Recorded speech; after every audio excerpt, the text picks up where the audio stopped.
Good evening, everyone. I'm Congresswoman Meng from Queens.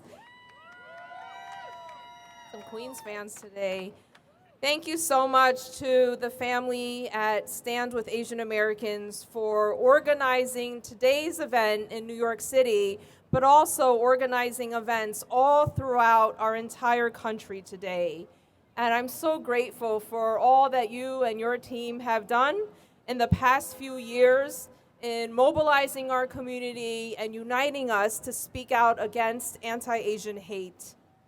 I am grateful for the opportunity for our community to gather here in New York today and around the country on this very emotional anniversary.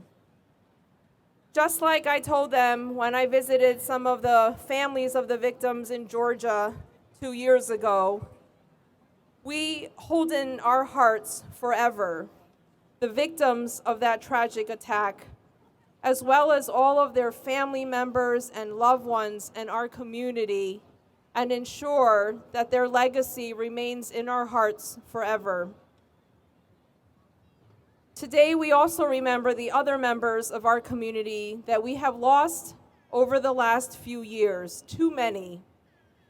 I especially want to acknowledge some of the New Yorkers who died, including Michelle Go, Yao Pan Ma, Huiying Ma, Christina Lee, and Yanzi Wen. The violence can feel like it is never ending. Just a few months ago, our community mourned the dreadful episodes of gun violence in Monterey Park and Half Moon Bay, literally on the eve of our Lunar New Year. And I'm devastated, our community is devastated by these senseless attacks and the lives that were lost, but we are also more motivated than ever to build safer communities for everyone. Combating anti-Asian hate is a top priority of mine in Congress. That's why I work to create a new grant program at the Justice Department to provide resources directly to our local community-based organizations who are literally on the front lines every single day of helping to combat and prevent hate crimes and bias incidents, and provide direct services to our victims and their families. I also believe that an important way and long-lasting way and long overdue way is to combat anti-Asian hate is to educate others about the fact that Asian American history is American history. We are American too. Our history and culture are inextricably linked to American history and culture. We would not be the country we are today without the countless achievements and contributions that Asian Americans, Native Hawaiians, and Pacific Islanders have made over the course of our nation's history. I'm working to create a national museum in Washington, D.C., our nation's capital, dedicated to the history, culture, and accomplishments of our AAPI community.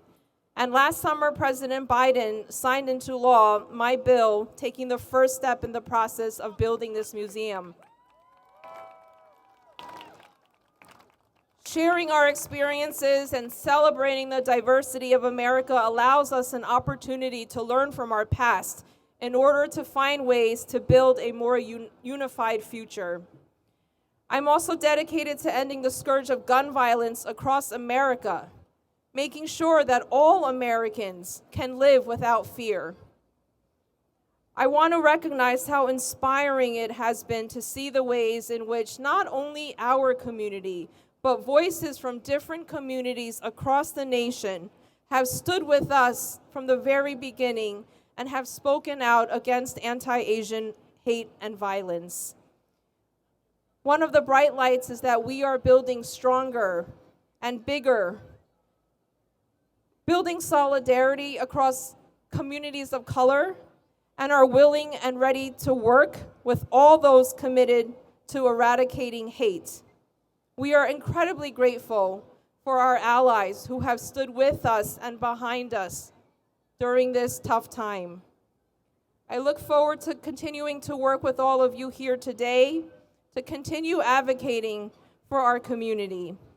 And I really hope that on this tough day, emotional day, that we can take this moment to feel unity in not only our grief, but in our resilience and optimism for the future.